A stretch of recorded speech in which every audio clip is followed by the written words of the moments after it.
Rohingya Muslims carry their young children and belongings after crossing the border from Myanmar into Bangladesh, near Palongkali, Bangladesh, on Wednesday.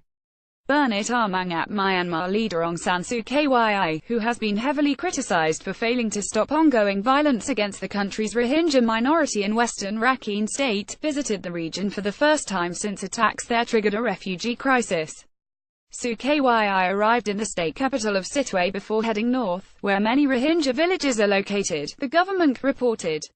In late August, Myanmar's security forces began what they called clearance operations in North Rakhine in response to attacks on army outposts by a separatist group linked to the Muslim Rohingya. Hundreds of thousands of Rohingya have fled since then, most arriving in neighboring Bangladesh.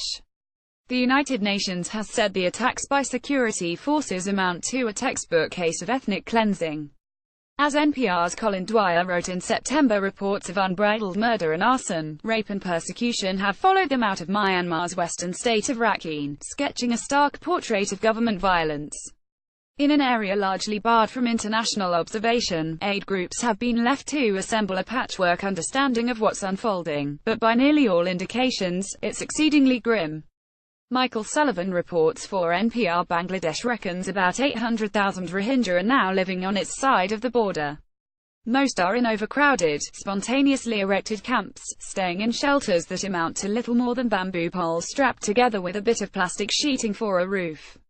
Reuters writes Suu Kyi was accompanied on Thursday by about 20 people, traveling in 2 military helicopters, including state officials and military and police officers, according to the Reuters reporter. Businessman Zor, formerly sanctioned by the U.S. Treasury, was also with the Nobel laureate. Suu Kyi launched an initiative last month to assist rehabilitation and resettlement in Rakhine and has called for tycoons to contribute to the project.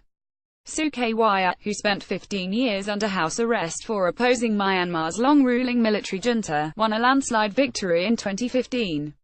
In 1991, she was awarded the Nobel Peace Prize for her pro-democracy stance. But in recent weeks, she has come under international criticism for her handling of the crisis in Rakhine, with some calling for the revocation of her Nobel.